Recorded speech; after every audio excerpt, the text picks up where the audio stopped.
cuando está la vida de tu hijo, tú no quieres tomar decisiones. Yo quiero ser escritor y renuncié a todo. En este instante, soy muy feliz. En la vida solo hay dos músicas, la buena y la mala. El que yo haya sido madre fue para mí en mi vida. El día más feliz de mi vida es cuando esta entrevista muy personal.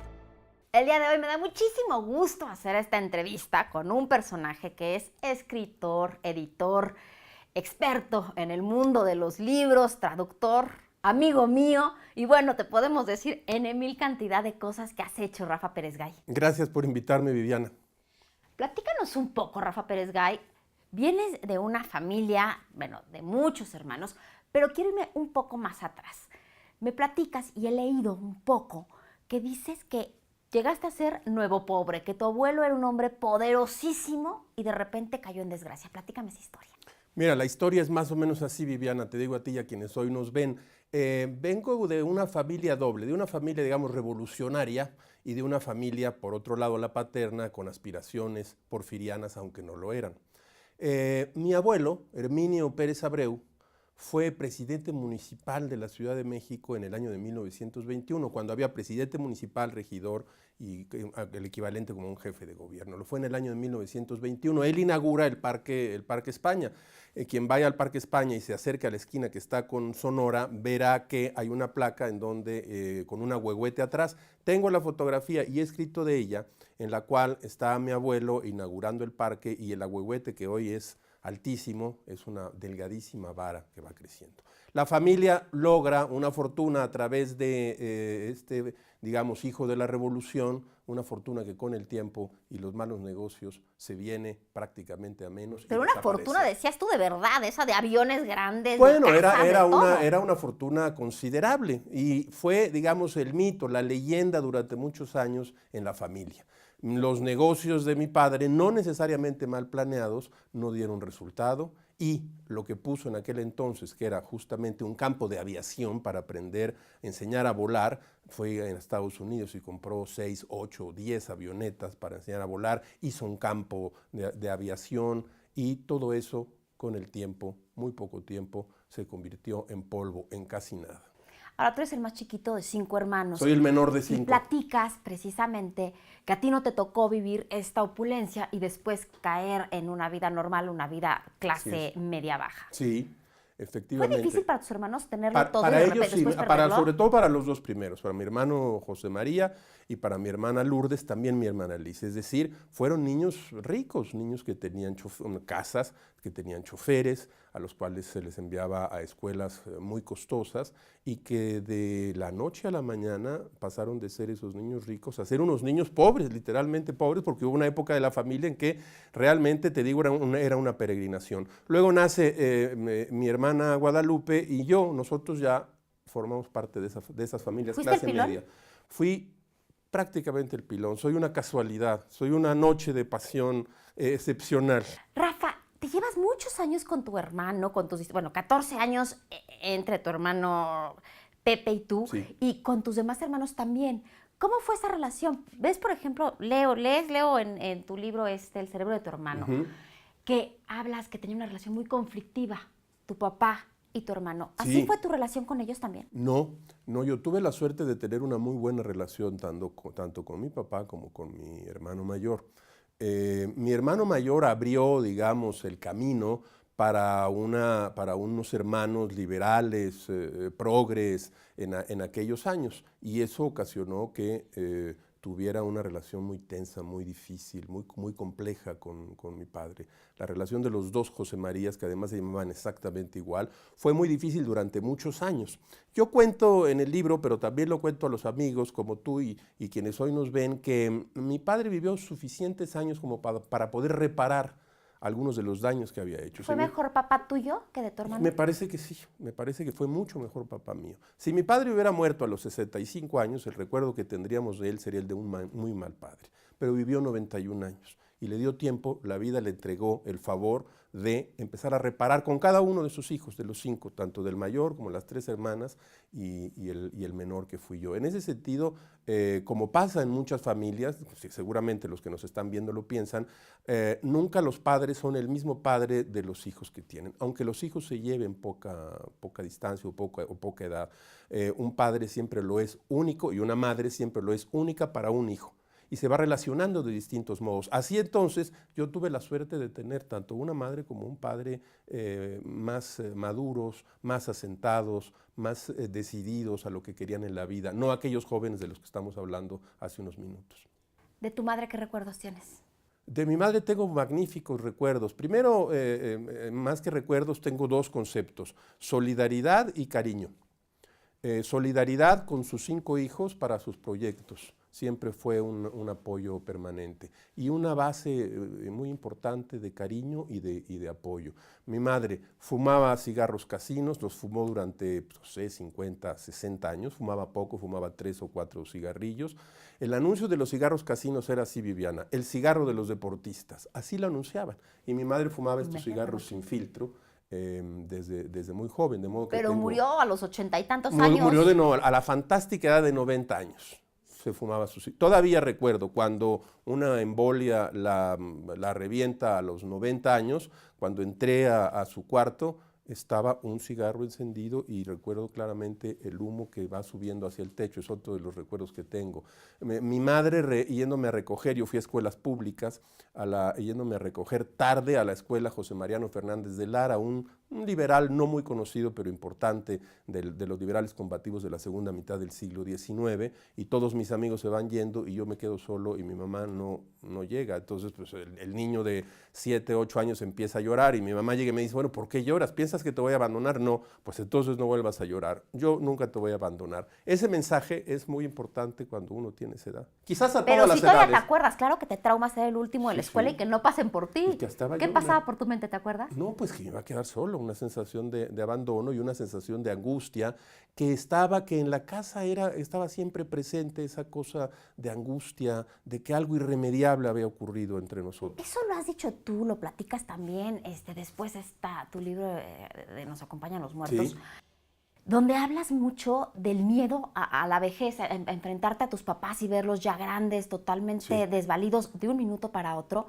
Ese miedo siempre lo tenemos todos, pero tú has escrito y lo dices mucho, que en tu casa siempre era hay que cuidarnos porque quién sabe si vayamos a acabar en el hospital, si acabemos enfermos. Sí, es correcto. Te digo que había algo, una especie, yo le llamo como una cosa irremediable. Yo creo que es el fantasma de estos 2 jóvenes que partieron a encontrar la vida y que la vida los zarandeó y los golpeó y los dejó con prácticamente nada. Entonces los padres transmitieron a los hijos esta sensación de que algo inopinado y terrible podía pasar en cualquier momento. Pero vamos a regresar a épocas más... Volvamos. Más complicadas para ti, porque dices que la juventud no te gustó tanto, que te gusta más la edad madura. Me gusta más, sí. ¿Por qué? Sí, no, la adolescencia es espectacular. No, bueno, a ver, mira, yo creo que los 40 años y hacia los 50 son, creo, la mejor época de la vida para mí.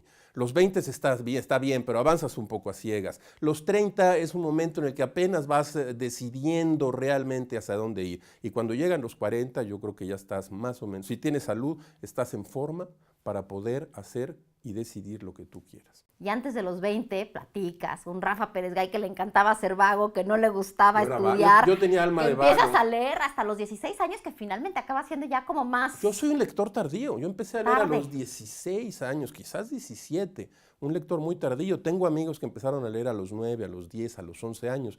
Yo empecé a los 16. Antes me gustaba la calle, el fútbol. Quería tener una novia a toda costa, aunque no lo podía conseguir. ¿Por qué no? Porque era yo muy chiquito y me gustaban más grandes, entonces no me hacían caso. Entonces, ¿quién fue tu primer amor? Mi primer amor, bueno, un amor de secundaria, un amor de secundaria, sí, no sé, de 15, 16 años. ¿Y tú tenías? Fíjate, mi generación tuvo la fortuna de tener su iniciación sexual con sus novias. Casi toda mi generación, es decir, los que cumplimos 15, 16, 17 años en los 70s, tú eres muy jovencita y no viviste eso, tuvimos la oportunidad de tener esas relaciones y de tener un inicio de sexualidad con tu novia, y no como en las generaciones pasadas, mi hermano, y fueron con prostitutas, iban al burdel, y así era como tenían una iniciación Pero sexual. aparte de todo, tampoco iban por gusto, el papá, el tío, En o muchos alguien casos los tenían llevaba. que ir, era el momento en que tenían que ir, o a veces por curiosidad. Esos inicios de sexualidad cambiaron completamente en los 70s, generación, digamos, a la que yo pertenezco. También una época de muchos ideales, ¿no? Tú fuiste muy idealista, Sí, muy yo fui- izquierdoso, Sí, revolucionario. sí. A los 18 años era yo un cruzado de la revolución proletaria, era yo un defensor de la revolución cubana, era yo un joven que aspiraba al nuevo mundo socialista. Eso es lo que era, de eso se trataba. Y la inteligencia estaba puesta, en general, la inteligencia progresista estaba puesta de ese lado, casi siempre. Ahora, este idealismo, por ejemplo, a la revolución cubana, no es lo mismo, o muchas personas de tu generación que tenían estos ideales me dicen que están totalmente decepcionados, que es un mundo completamente distinto al que imaginaron en los 70s a lo que estamos viendo ahora. Es mi caso, he escrito, he dicho un montón de veces que sigue pareciéndome absolutamente increíble que haya todavía quien defienda la dictadura castrista de los A ver, cuando hermanos pasan los Castro. años, ¿cómo te visualizas tú? Dices, a ver, Rafa de los años 70, ¿cómo podías pensar así? ¿O finalmente lo que pensaste en ese momento es lo que te hace ser hoy quien eres? Bueno, tienes razón y lo ves muy bien. Una parte de ese joven a quien no puedo traer aquí a comparecer porque es otra persona completamente distinta, sí logró una base de ciertas ideas que no están a revisión. Hay ideas que no se pueden revisar si te consideras un hombre de centro izquierda, es decir, la desigualdad no está a revisión, las libertades civiles no están a revisión, el Estado laico tampoco para mí. Ahora, hoy en día veo que en aquel entonces, los valores de la izquierda eran valores universales. Hoy en día no lo son. Se perdió por Bueno, tú completo y tu hermano esa idea. tuvieron diferencias brutales, está en todos lados, precisamente por la izquierda. Tu hermano amiguísimo de Andrés Manuel López Sí. Obrador, tu crítico acérrimo de López Obrador, y eso finalmente los acabó distanciando. Nos distanció durante un buen tiempo. Al final pudimos zanjar y atravesar, digamos, ese abismo de diferencias, pero yo, como digo, en el cerebro de mi hermano era tarde porque él se estaba enfermando y pues habremos perdido, no sé, 3 o 4 años de nuestras vidas y de nuestras... ¿Por López Obrador? Por la política y por López Obrador, es decir, yo nunca entendí cómo una mente tan refinada como la de José María Pérez Gay, traductor, diplomático, filósofo, especialista en Heidegger, nietzscheano, cómo él podía tener tal capacidad para seguir a un líder que me parece a mí un líder conceptualmente muy pobre. Vamos a hablar de tu trabajo. Tu trabajo, la verdad, a mí me encanta. La columna que tienes hoy la publicas en Milenio, Gilgamesh, es espectacular. De lo que Bueno, haces. es mi amigo Gilgamesh. amigo No soy Gilgamesh. exactamente yo, pero mi amigo Gilgamesh, a quien yo conozco muy bien, escribe ahora en Milenio todos los días. A veces no estoy de acuerdo con Gilgamesh porque es muy, no le gusta nada. Medio imprudente Gilgamesh, Es muy incorrecto políticamente y se lo he llegado a decir cuando me ha invitado al amplísimo estudio. Y no se confrontan como tú y tu hermano. tú Sí, y muchas Gilgamesh. veces Gilgamesh dice que, bueno, que yo debería ser un poco más crítico con todos los políticos. Y yo le digo, bueno, que a veces él es un poco excesivo y acre en sus comentarios. Yo no creo que Gilgamesh sea un analista político, para nada. Es un observador, es un comentador que va recogiendo de los mentideros y de las sobremesas opiniones que suelen, yo creo que la clave de esa columna, según me ha contado a mí Gilgamesh, es la siguiente: poder decir en público cosas que a veces solo se afirman en privado y que muchas veces no se atreven, no digo los columnistas, sino la gente en general, a decir en público cosas que hemos oído muchas veces en privado. Y tienes, además de todo, tu otro programa, La Otra Aventura, aquí en Proyecto 40. En Proyecto 40, desde hace 5 años, yo creo que son como 260 emisiones de 15 minutos, de 14 minutos cada una de ellas. Tiene una peculiaridad y te la cuento a ti y a quienes nos ven y nos leen. Es un programa escrito, como otros.